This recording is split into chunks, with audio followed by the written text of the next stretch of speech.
अखण्डमण्डलाकारं व्याप्तं येन चराचरम् तत्पदं दर्शितं येन तस्मै श्री गुरवे नमः।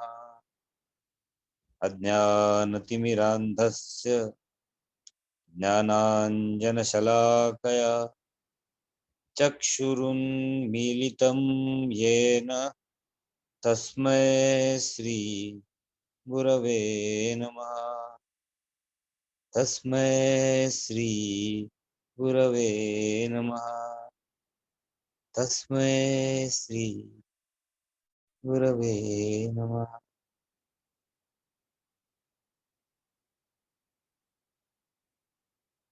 क्षिप्रं भवति धर्मात्मा शश्वशान्तिं निगच्छति कौन्तेय प्रतिजानीहि न मे भक्त प्रणश्यति। The poignant question which can be raised at this point of time is why Bhagavan says that न मे भक्त प्रणश्यति। देखो, एक अलग नजरिया में देने वाला हूं। हम देखने वाले हैं कि भक्त नष्ट क्यों नहीं होता है, उसका कभी विनाश क्यों नहीं होता। कोई जादू है? देखो, एक चीज मानते हो आप कि भगवान अविनाशी है? हाँ सर, ये तो बिल्कुल मानते हैं, नहीं तो मजा ही चला जाएगा। फिर अगर जिस दिन भगवान फाइनाइट हो गया तो फिर क्या मजा है यार, तुम्हारे हमारे जैसे हो गया फिर भगवान। करेक्ट, तो ये तो मानते हैं, even rationally, logically, emotionally, intellectually, fine. अब मैंने कल बात की थी एक परसों कि इस जीवन का प्रयोजन जो है पूरा, याद रखना दोस्तों, एकमात्र प्रयोजन है अपने जीवन का, हमारे माध्यम से भगवान का ज्यादा से ज्यादा प्रगटीकरण हो। Through our instrument let us have the maximum joyful manifestation of our Lord.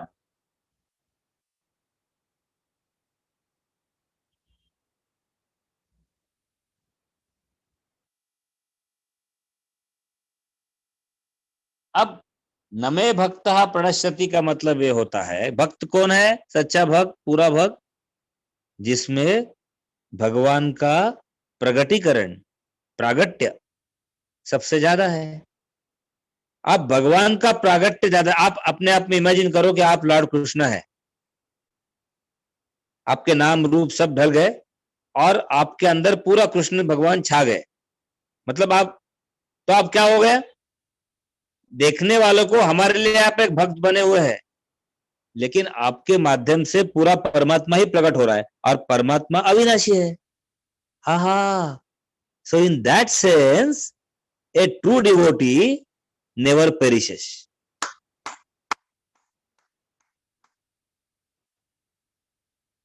आपल्याला काय वाटतं? हाँ प्रेमा जी, सॉरी, पता नहीं मुझे कौन है कौन नहीं। हमें क्या लगता है? पता नहीं, मुझे पहले कभी मराठी निकलती नहीं थी, और अब तो मेरा एरिया भी ऐसा है कि यहाँ कोई मराठी नहीं है और न मुझे कोई जानता है। कोथुड़ में था तब मैं हिंदी में बात करता था, और अभी यहाँ है तो आजकल कुछ ज्यादा ही मराठी निकल रही है। उस दिन मुझे अच्छा नहीं लगा क्योंकि प्रेमा जी को एक शब्द भी नहीं समझता है, उषा जी को समझता है, ऐसा होता है। कोई बात नहीं, तो मैं कोशिश करूंगा कॉन्शियसली, तो कुछ नहीं होता है। तो वैसे ही नागपुर के हमको कोई तकलीफ नहीं होती हिंदी बोलने में। ओके, डजंट मैटर कभी। There, I think so. हाँ, I think let it be. पता नहीं, वो उनके डांटने का डर लगता है मुझे फिर तो। तो उससे अच्छा ठीक ना, to be better to be safe than sorry.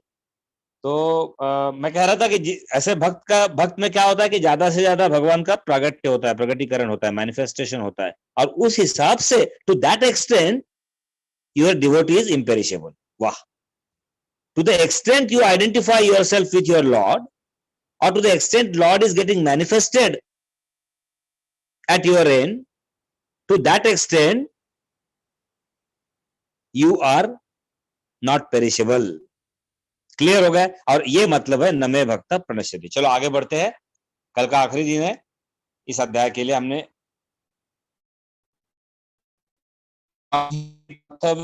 श्रित्य ये स्युः पापयोनयः स्त्रियो वैश्या तथा शूद्रा तेऽपि यान्ति परां गतिं। दिन भर बोल बोल के आवाज थोड़ा सा स्लो है, काइंडली एक्सक्यूज मी। तो बहुत सुंदर सांझा है। भगवान कहते हैं कि जो चरण में आता है टेकिंग रिफ्यूज इन मी माम निपार्थ व्यापार, ये कितना भी वो पापी, स्त्रियो वैश्या तथा शूद्रः, women, वैश्यास एंड शूद्रास, ये कोई भी है वो मुझे प्राप्त होता है। अब इसको लिटरली नहीं लेना है। बहुत स्त्रियों ने मुझे प्रश्न पूछा है भगवत गीता पे भाष्य करने की या उस पर कोई संवाद करने की। बहुत सालों से भगवान ने जो मौका दिया कि सर ये स्त्रियों के बारे में नाम लेके कहा है, and when we identify ourselves as male and female, तो नेचुरली आधा आधा भी मान लिया तो क्रॉस सेक्शन थोड़ा नाराज हो जाएगा कि ये क्या बात है भाई, पापियों के साथ हमारा नाम ले लिया। आइए जरा चर्चा करते हैं। पहली बात मैं व्यावहारिक बात करूंगा। Mothers are prototype of all existence, और मेरा सम्मान है पूरे नारी जाति के लिए और तहे दिल से प्रणाम है। व्यावहारिक रूप से बात करनी है तो स्त्री शूद्र कैसे हो सकती है, पापी कैसे हो सकती है? स्त्रियों के पीछे लगने वाले पापी है। आगे तो आधा क्रॉस सेक्शन खुश हो गया। फैक्ट है, फैक्ट ऑफ द लाइफ। ये बड़ी व्यावहारिक, मैं पहले एकदम निचले स्तर से चालू करके ऊपर उठाने की कोशिश करूंगा। एक अर्थ ये होगा, इसका मतलब भगवान जो स्त्री कह रहे हैं वो कोई वो स्त्री नहीं है, लिंग देह कुछ अलग चीज बता रहे हैं। कोशिश करें।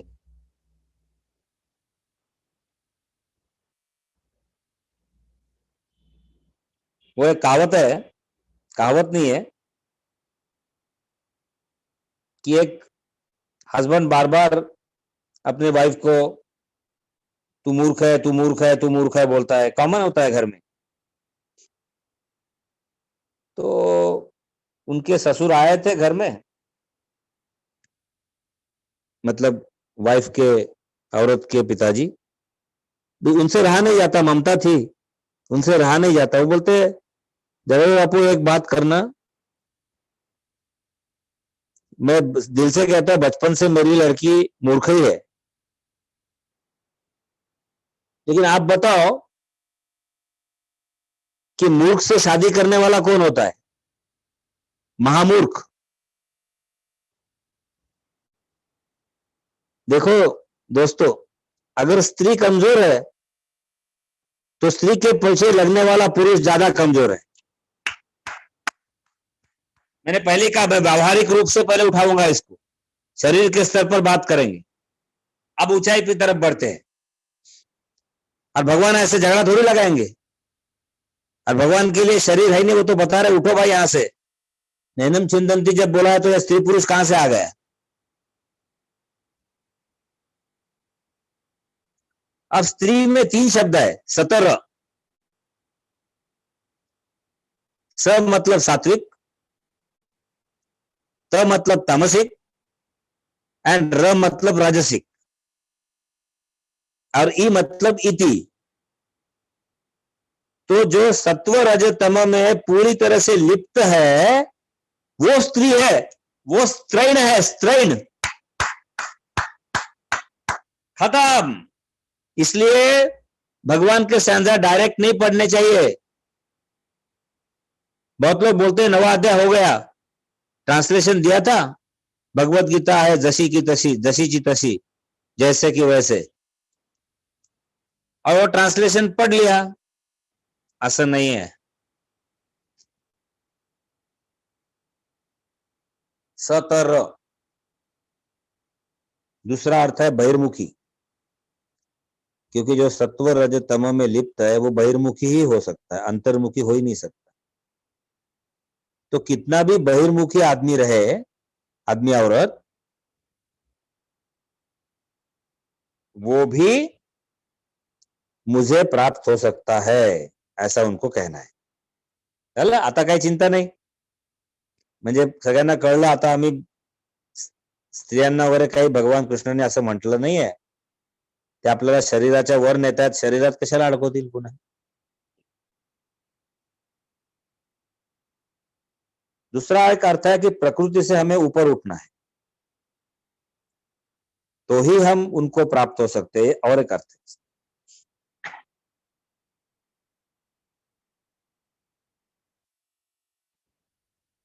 अब वैश्य कौन है? देखो, चातुर्वर्ण मना चातुर्वर्ण माया सृष्ट। ब्राह्मण कौन है? ब्राह्मण जो ज्ञान के प्रति जिसका स्वाभाविक इंटरेस्ट है, अंडरलाइन दिस स्वाभाविक, one who's got natural interest towards seeking the spiritual knowledge is Brahmin। फिर उसकी जन्म से कोई भी जात रहे। I am little tired today, so kindly excuse me, but I will continue। थोड़े लेक्चर्स ज्यादा हो गए थे आज।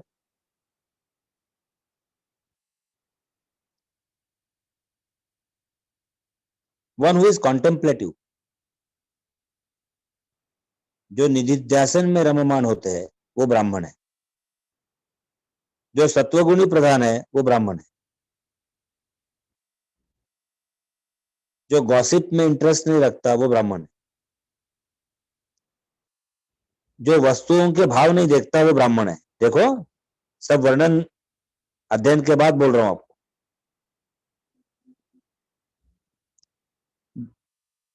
आपण कसे घासघीस करतो ना, जो घासघीस करेल ना तो ब्राह्मण नाही।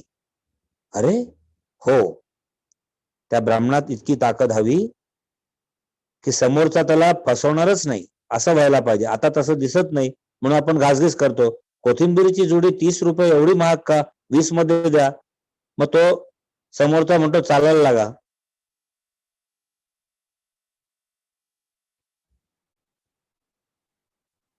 इधर प्रमोशन चाहिए। मुझे याद है 2004 में भी 10-15 में जुड़ी मिलती थी, अब उनको 2020 में भी वही भाव में चाहिए। यही प्रॉब्लम हो रही है। आडनाव काही असो, ब्राह्मण नहीं तो। क्षत्रिय कौन है? अब देखो, वैश्य और क्षत्रिय ये रजोगुणी है। फिर डिफरेंस क्या है? रजोगुण without self, selfish interest, is called Kshatriya.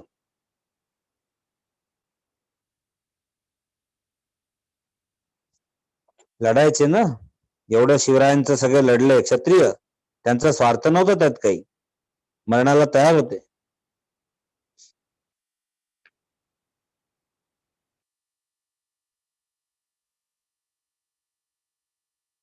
Today I can take the liberty with Ushaji's permission, because I don't know, of late I am finding it little easier in Marathi. I am myself surprised. So let it flow. Premaji is not there, I just saw. Yeah. Yeah. With due regards to Ushaji also, but I think Ushaji understands quite well. This is my Ushaji, can you for a moment speak? Generally we don't interact, but if you are also not understanding and you are too humble, then I will take. नहीं, मला समजतं मराठी। हो। अरे बाप रे बाप रे, आपने तो मेरे से अच्छी बात की, खत्म हो गई बात, अब तो कोई चिंता ही नहीं है। काय होत आहे माहित नाही, आजकाल चांगलं आहे मातृभाषेचा, पण माझा सहज ओघ जातोय। आता ते मराठी खराब, पण ते बोलायला चांगलं वाटतंय, ते बोलतो मी। नॅचरल जे होईल ते होऊ दे, प्रेमाजी नाही आहे। हा, तर स्वार्थरहित रजोगुण हा हे क्षत्रिय झालं, आणि स्वार्थासहित रजोगुण हे वैश्य झालं बघा. तर दो मतलब इसमें ये है, दोनों रजोगुणी है, लेकिन एक में स्वार्थ है तो वो वैश्य है, और स्वार्थ रहित है तो क्षत्रिय है. आणि शूद्र कोण आहे? आळशी आहे तो, सगळ्यांना माहिती आहे. वन हु इज आलसी. शूद्र म्हणजे सेवा करणारा आणि आपल्या चपला साफ करणारा असा अर्थ नाहीये त्याचा. फार त्याचा वाईट अर्थ काढलेला आहे लोकांनी. आळशी, मग तो ब्राह्मण आळशी असेल तरी तो शूद्र आहे. कलिशयानो भवति संजहानस्ति द्वापरः उत्तिष्ठ त्रेता भवति कृतम संपद्यते चरण चरैवेति चरैवेति. देखो ये चातुर्वर्ण इसलिए लाया कि यहां अभी स्त्री, वैश्य और शूद्र, तो वैश्य और शूद्र तो हो गया. अब जो सतरह में बिजी है वो क्षत्रिय भी हो सकता है, ब्राह्मण भी हो सकता है. लेकिन क्षत्रिय और ब्राह्मण में एक क्षमता है कि वो सत्व, रज और तम से ऊपर उठ सकता है. एक अपने पराक्रम के द्वारा, एक अपने बौद्धिक कुशलता के द्वारा. और ऐसा अगर हुआ तो वो आराम से मुझे प्राप्त हो सकता है. ये भगवान का यहाँ मैंने कहा उस दिन, साधु कौन है? जो अपने आप को बदलने का जब निर्णय लिया है तो वह साधु है.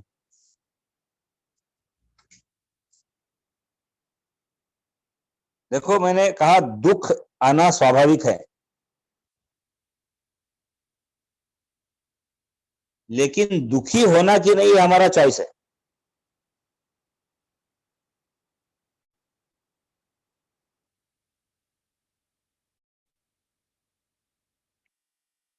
इसलिए हमें ये पूर्णतः याद रखना है कि भगवान की प्राप्ति किसी भी स्थिति में हमारी हो सकती है, अगर हम तैयार है, अगर हम बदलने को तैयार है. और जो बदलने को तैयार है वही साधु है.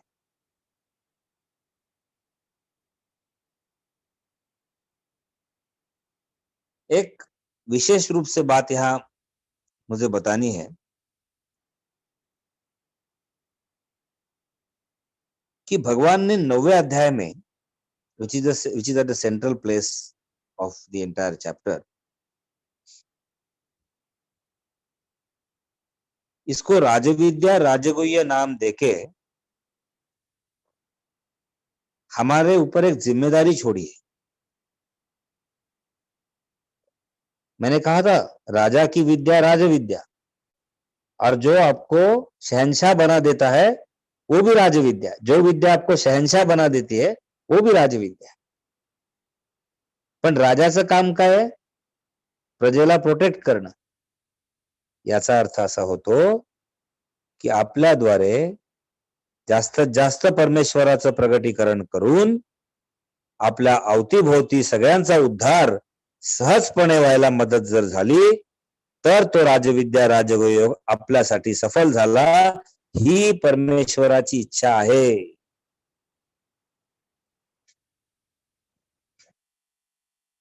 यहां स्वार्थी नहीं बनना है. हमारा प्रॉब्लम यह है कि हम बदलने को तैयार नहीं है. क्योंकि मैं आखिरी अभी जो स्टैंजाज है, तो आज मैं एक और कहूंगा, किंग पुनर्ब्राह्मणा पुण्या भक्ता राजस्तथा अनित्यम असुखम लोकम इमं प्राप्य भजस्व माम. और अंत में फ्राइडे को सिर्फ एक चीज पे बात होगी, मन मना भव मद भक्ता मद्याजी माम नमस्कुरु मामे वैश्यसि युक्त एवं आत्मान्नम मत परायणः. प्रॉब्लम कहां है? हम बदलने को तैयार नहीं है. तो मैं पूरा विस्तार अभी 9 चैप्टर का इस लाइन पे आके खड़ा कर रहा हूं. संभल के रहना. सगळं तत्वज्ञान झालं, सारी दुनियादारी एक तरफ, मिली हुई खुदाई दूसरे तरफ. 4 पंक्तियां इत्तेफाक से याद आ रही है. हम बदलने को क्यों नहीं तैयार? बार बार हम वही घसीटते जाते हैं. फिर से मैं गारंटी देता हूं, अपने 8 दिन गैप आ गई, इंक्लूडिंग माई सेल्फ, अपन वो याद नहीं रहता है. एक एक पंचलाइन याद रखो. सिर्फ ये मैंने आपको बार बार कहा है. बाकी विस्तार नहीं रहा तो भी चलेगा. विपुली करू, भगवान नारायण आपके लिए आप विस्तार कर देंगे. पण चतुश्लोकी भागवत लक्षात ठेवा. भागवत महापुराण आपल्यासाठी आपोआप निर्माण करेल ते. जुर्म वही है, बस किरदार बदल गया. हम वही जुर्म करते आ रहे हैं दोस्तों, किरदार बदल गया. छोटा अतुल, छोटात्मा, तरुण अतुल, उच्च शिक्षित अतुल, मूर्ख अतुल, समझदार अतुल, वयस्क अतुल, किरदार बदल गया. लेकिन वो ये सारे स्टेशंस ऑफ लाइफ में अपने आप को बदलने की कोशिश नहीं कर रहा है. जुर्म वही है, बस किरदार बदल गया. खबर वही है, बस अखबार बदल गया. रिश्ता आज भी सरेआम नीलाम है. कीमत वही है दोस्तों, बस सरदार बदल गया. याद रखना, हमारी बात वही हो रही है. बार बार वही जुर्म करते आ रहे हैं हम, और किरदार बदल रहा है. शाळेतला, कॉलेज मधला, शहाणा, वेडा, संसारी, विरक्त, आसक्त, किरदार बदल गया, लेकिन जुर्म वही कर रहा है. मुझे बड़े 4 पंक्तियां, आपको सबको पता है, बड़ी कॉमन पंक्तियां 4 इत्तेफाक से याद है कि ये कुछ ना ऐसे ऐसे ऐसे ऐसे ऐसे महसूस होती है, ऐसे छू जाती है. आणि खरंच आपल्याला सुद्धा वाटतं कधी कधी तेच तेच पुन्हा करतो आपण, आणि मग कळतं पण वळत नाही, या म्हणीवर ढकलून पुन्हा तेच करायला प्रवृत्त होतो.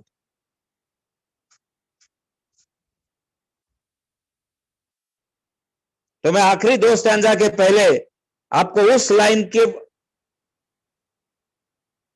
याद दिला रहा हूं, और उस लाइन को पकड़ कर रखने को कह रहा हूं कि सब छोड़ दो, कुछ याद नहीं आता, लेकिन हम हमारे लिए, अपने आप को आपसे बचाने के लिए भगवान इस चीज को याद रखेंगे जो आपने कही है कि जिस दिन हमने अपने आप को बदलने का निर्णय लिया, हमने सब साध लिया, बाकी भगवान सब तेरे हाथ में है.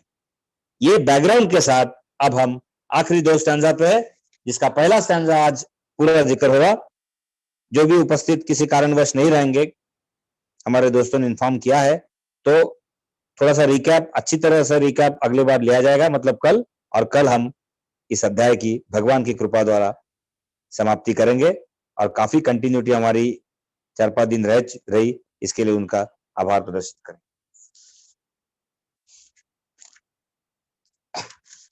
किं पुनर्ब्राह्मणा पुण्या भक्ता राजर्षयस्तथा अनित्यम असुखम लोकम इमं प्राप्य भजस्व माम्.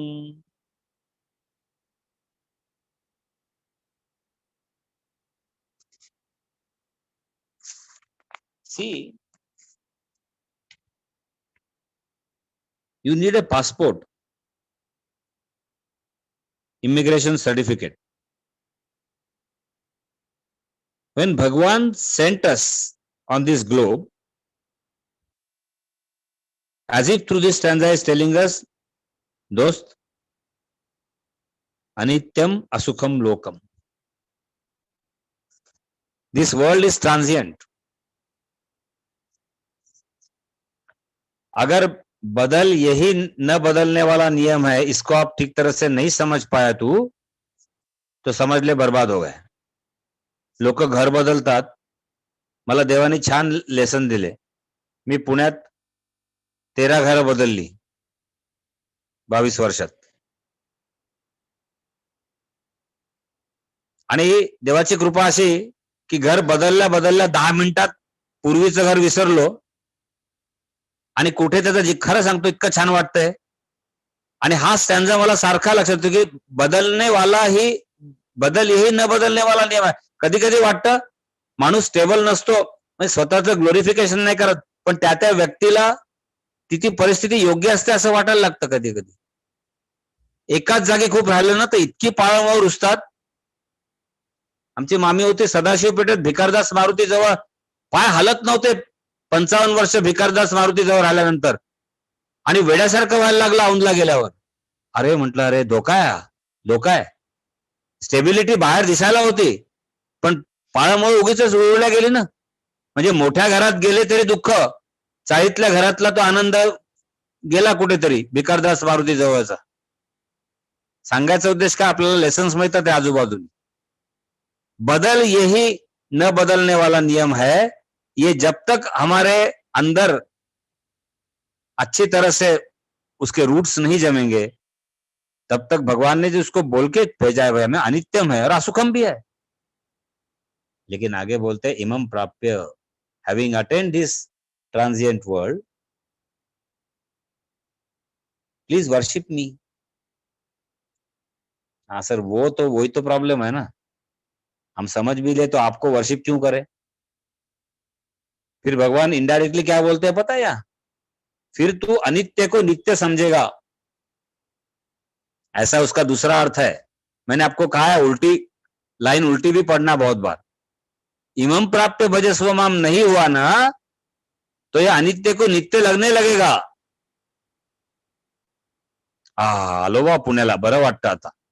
हॅलो नागपूरला, छान, आपल्याकडे छान वाटतं ना इथे, तिथे चांगलं. हा प्रत्येक व्यक्ती आपल्या गावाबद्दल बोलतो, याचाच अर्थ खोटा आहे. याचाच अर्थ खोटा आहे ना. प्रत्येक व्यक्ती आपल्या इथे म्हणतो काही म्हणा बाबा, सगळीकडे तिकडे वेगळंच काहीतरी वाटत होतं, एकदा आपण इथे आलोय बरं वाटतं. अरे फील गुड आहे. गिरगावच्या चाळीत तेवढाच रम जेवढा तुझ्या बानेरच्या आलिशान बंगल्यात तू रमतो. म्हणून मी सारखं सांगतो तुमुल कोलाहल.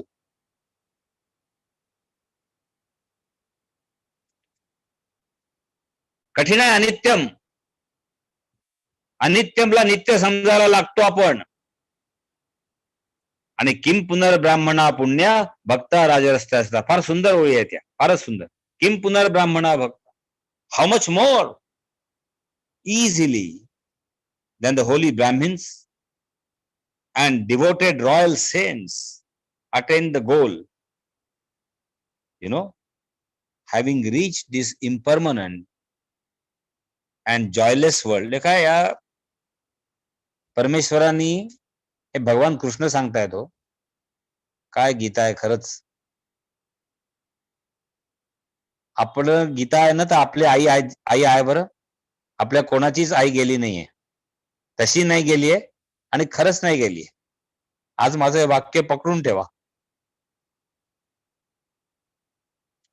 वेडे नव्हते टिळक, गांधी, सावरकर, सगळे जे होते सगळे, गीतेला त्यांनी आपापल्या परीने घेतलं. जिकर नाही काय काय लोकांचा, त्यांचे गीतेचा अर्थ त्यांनी वेगळा काढलाय, पण ते गीताच जगले आहेत सगळे. नाही तर लगेच कोणी इतिहासकार समोर म्हणतील की सावरकर तर दिसले नाही हो काही गीतेबद्दल बोलताना. त्यांना काय आणखीन जगलेच ते, आणखीन काय त्यांना बोलायचं.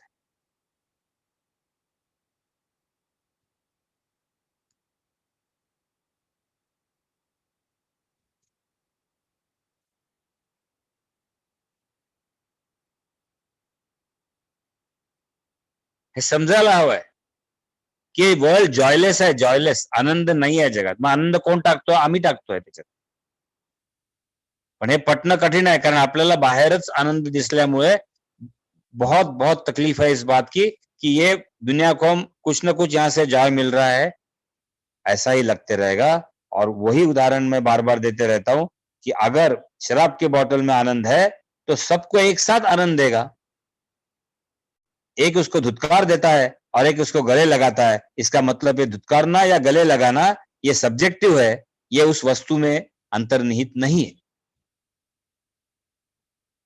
दूसरा एक अर्थ यहां से निकलता है जॉयलेस वर्ल्ड का. देखो, law of conservation says if there is lack of something, there is fulfillment of another thing. ये qualitative definition है that energy can neither be created nor it can be destroyed, it can only be transformed from one form to another. Everybody knows this first law of conservation of mass or first law of thermodynamics. Now friends, इसका सुंदर अर्थ ये है कि अगर कुछ joyless है तो तुझे मैंने ऐसी कुछ चीज दी है कि तू उसको कॉम्पेंसेट कर सकता है. ये ली चैटलियर्स प्रिंसिपल है केमिस्ट्री. तू उसको कॉम्पेंसेट कर सकता है. अरे वाह, मतलब sir my living is not hopeless. No, no, it is not hopeless at all.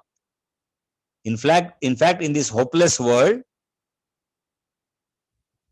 there is maximum hope of attaining the Lord. Bhagavan's theory is not pessimistic.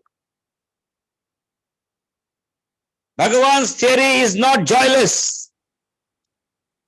Bhagavan's assertions are not pessimistic. They are not negative. We fail to understand the positive import. That is the only problem. That is why I gave you the reference of first law. If there is, आपण म्हणतो ना, एखादा माणूस निराश होतो, काही काळजी नको करू, एक दरवाजा बंद होतो. हे सगळे आजकालचे जे मॉडर्न सिक्रेट ऑफ सक्सेस वगैरेचे भाषण देतात ते सगळे सांगतात, एक दरवाजा बंद होण्याच्या आधी दुसरा दरवाजा उघडलेला असतो.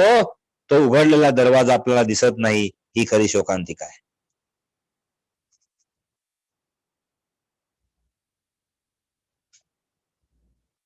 Can we not apply it over here? Yes, we can.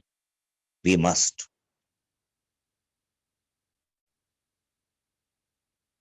If the world is joyless, there is still a joy, and the joy within, where you can discover the total fulfillment of Lord Krishna. भागवतात स्पष्टपणे सांगितलेलं आहे, श्रीमद भागवत, कलियुगात परमेश्वर प्राप्ती सर्वात सुलभ आहे सत्य द्वापर आणि त्रेतापेक्षा. सगळ्यांना माहिती आहे. प्रश्न काय होतो मग, सर आम्हाला बंद दरवाजाचीच आठवण येते हो.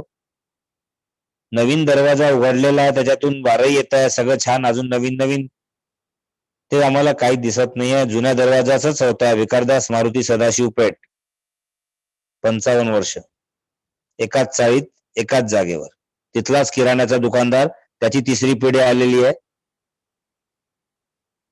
आहे की नाही खरं? खरंच आहे. म्हणून संन्यासी, साप आणि वाघ यांना घर नसतं. तुम्ही कुठल्याही मिशनच्या विचारा, 7 दिवसाच्या वर राहत नाहीत एका ठिकाणी. अगदीच एखाद्या वेळेस काही मोठा कॅम्प वगैरे असेल तर अगदी शब्दशः अर्थ घेऊ नका. आज मी मराठी बोलण्याचा हात धुवून घेतो.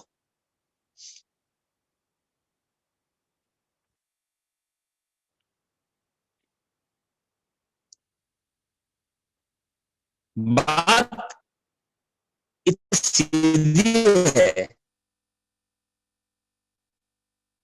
कि अगर ये दुनिया जॉयलेस है तो ऐसा कुछ हमें दिया है भगवान ने, भगवान का नाम दिया है और हमारे अंदर वो क्षमता दी है कि हम जो टोटल जॉयफुल है ऐसे परमात्मा को प्राप्त करने का प्रयास कर सकते हैं और सुलभता से उनको प्राप्त भी कर सकते हैं. By a self-answering question over here, he is pointing out, please understand, how easy and almost natural self-realization, a kind of godly life,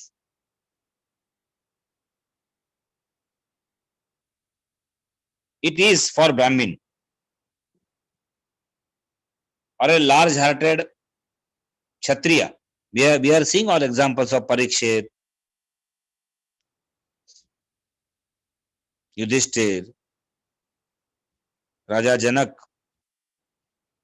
पूरी अष्टावक्र गीता है,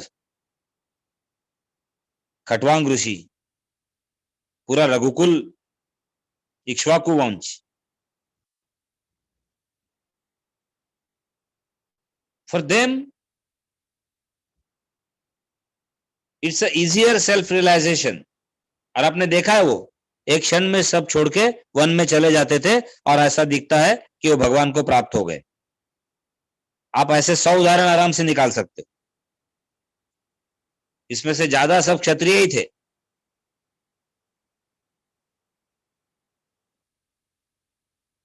The meaning is a king, राजर्षि बोला है, राजर्षि, a king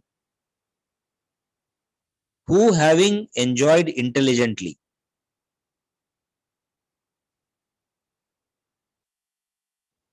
his power and wealth,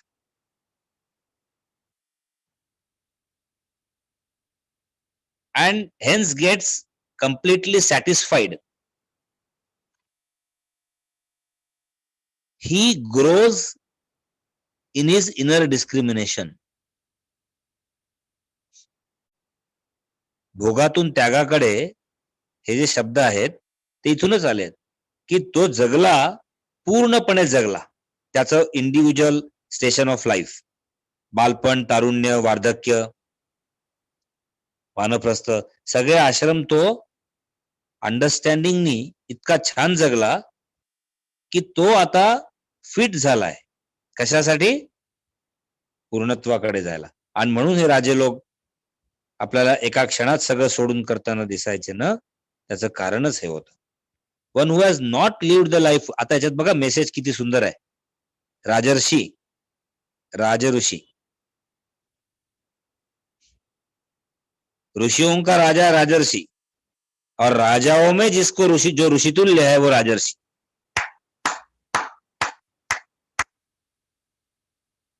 And the inner meaning is one who has lived the life fully. What does that mean? One who can live moment to moment only can live fully. No one else. आम्हाला ना कधी लहानपणी खेळायला नाही मिळालं. किती छान मुलं खेळतायत. सगळं मेलं, चूल याच्यात गेलं. बघा, प्रत्येक स्टेशन ऑफ लाईफ पूर्णपणे जो जगतो, परमेश्वराच्या सानिध्यात जगतो, तोच रिनन्सिएशनला उपलब्ध होतो. राजर्षी. नाही तर वांग्याच्या भाजीत इच्छा राहते, कारण धड खाल्लीच नाही कधी, किंवा खाल्ली तरी समजून उमजून नाही खाल्ली. प्रत्येक पदार्थ खाताना समजायचं की हा हा हा पुढे मिळेल की नाही माहित नाही, पूर्णपणे का करा बरं असं. एक दिवस नाही तो दुसऱ्या दिवशी पुन्हा तळणाचा वास गेला, तळलेल्या मिरचीचा वास, की सगळं तत्वज्ञान एकीकडे, आणि खिचडी बरोबर मिरची नाही मिळाली संध्याकाळी तर ती खिचडी आणली लागते.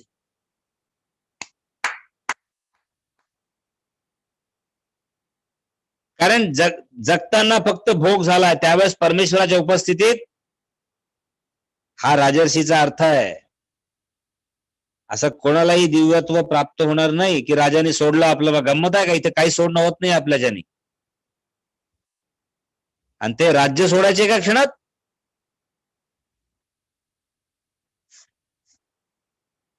खटवांग ऋषी जिंकले देवाला, देवाने मागितलं 2 तास राहिलेत म्हणे तुझ्या आयुष्याला, काय पाहिजे बोल. आता कसलं काय पाहिजे म्हणे, सगळं मिळालं, मी चाललो.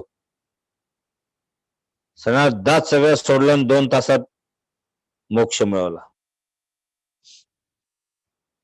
इक्ष्वाकू वंश आहे बाबा शेवटी.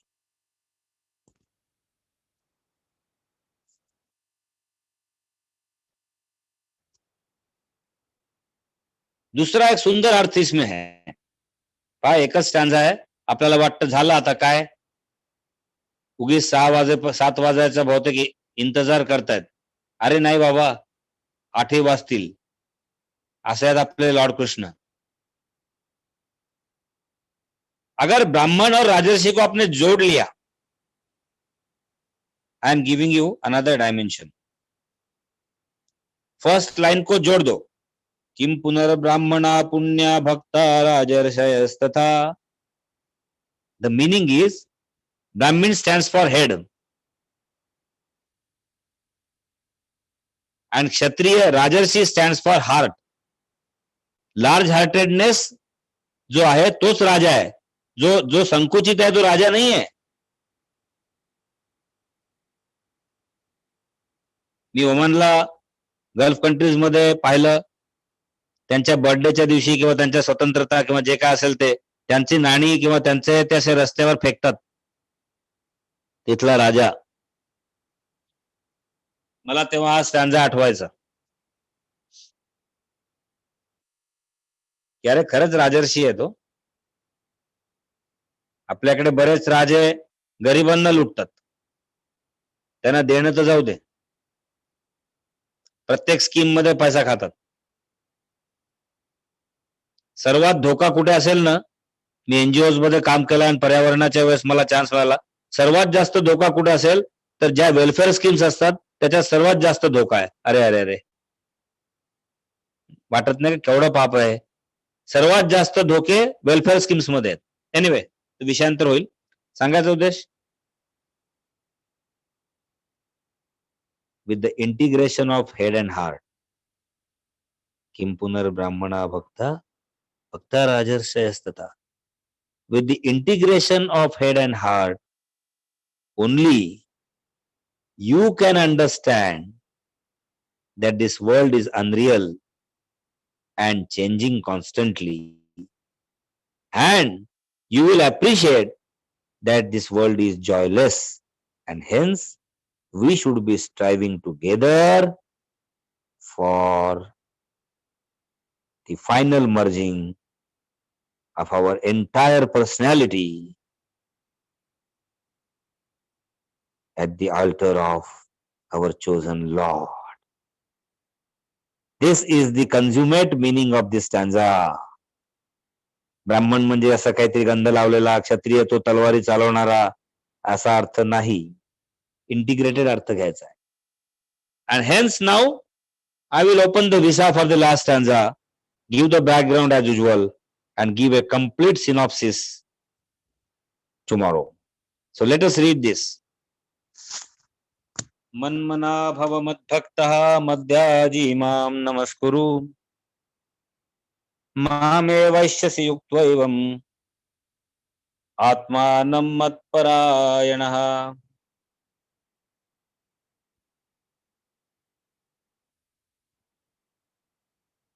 Having witnessed integration of your head and heart,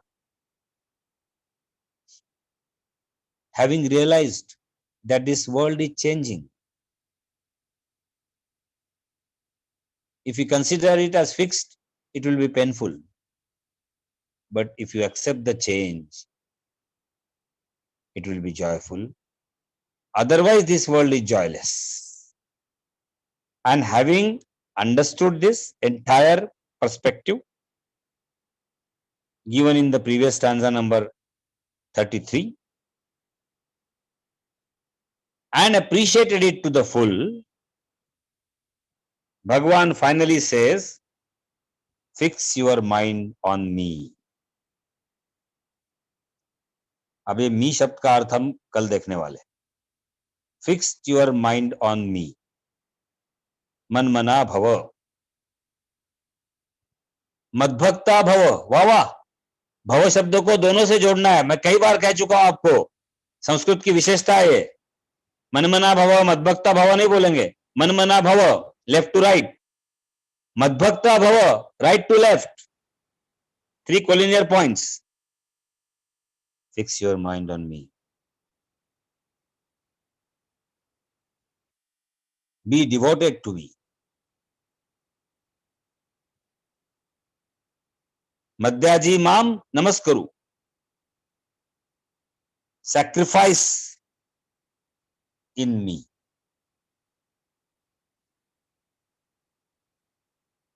Bow down to me. Mame vaishyasi yuktvaevam. Having thus united your whole self with me,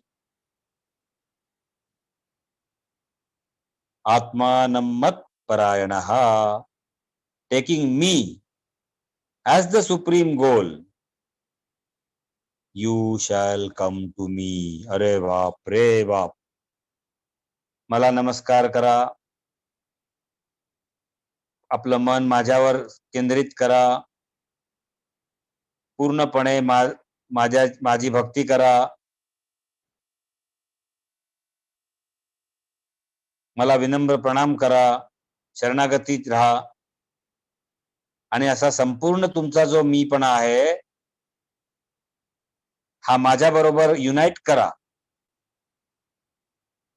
आणि मलाच तुमचं सर्वोच्चम उद्देश किंवा गोल समजा असं जर तुम्ही केलं तर तुम्ही मला प्राप्त होईल. हा त्याला सरळ अर्थ.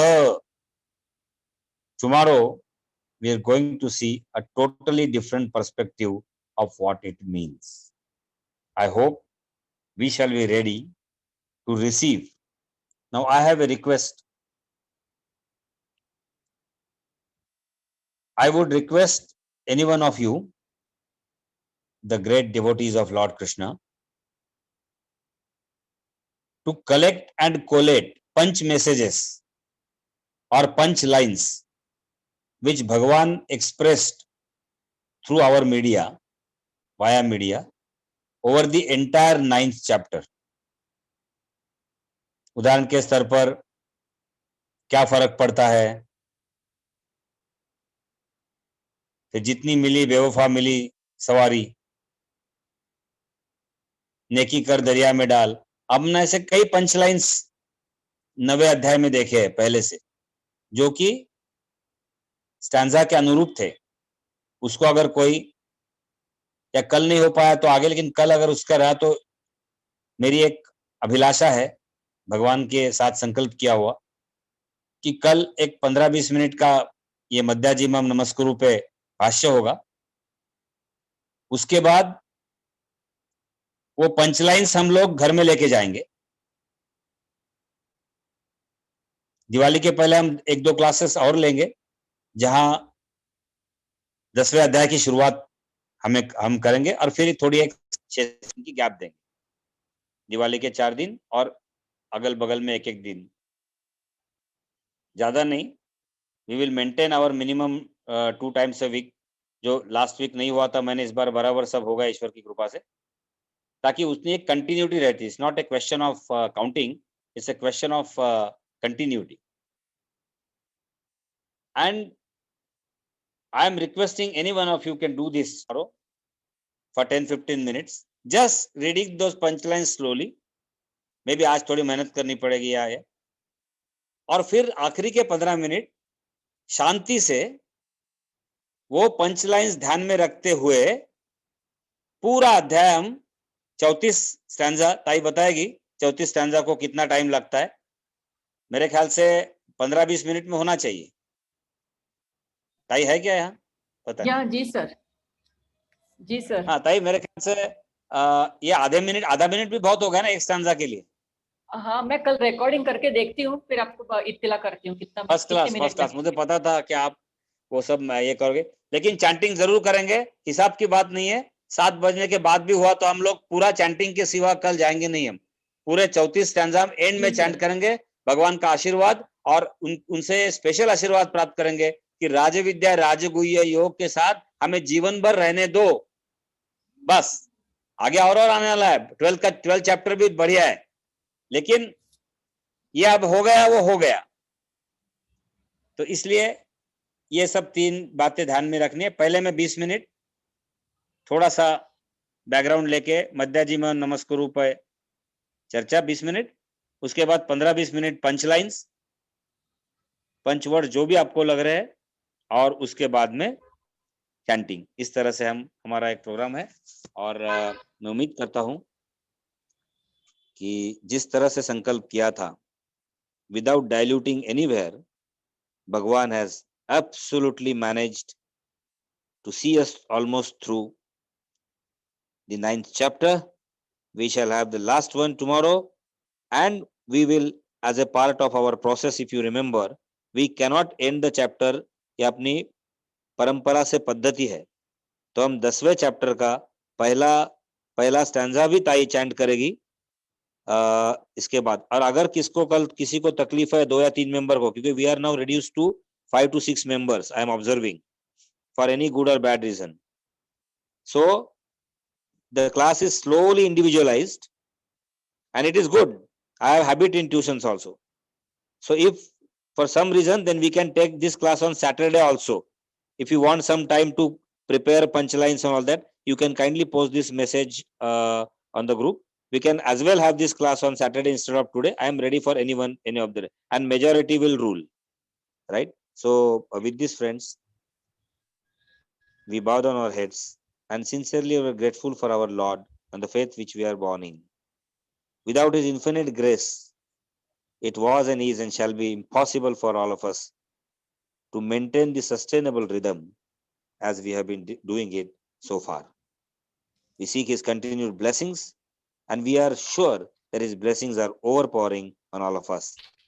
Also, the divine presence of Naradji and Hanumanji, we also bow down to them with utter humility and reverence. And remember Naradji's bhakti as well as Hanumanji's tyaga entire throughout this stanza, and seek their further blessings for all of us for to be good, godly, and honest. Om Purnamada Purnamidam Purnat Purnamudachyate Purnasya Purnamadaya Purnameva Vasishyate. Harihi Om Sri Gurubhyo Namaha.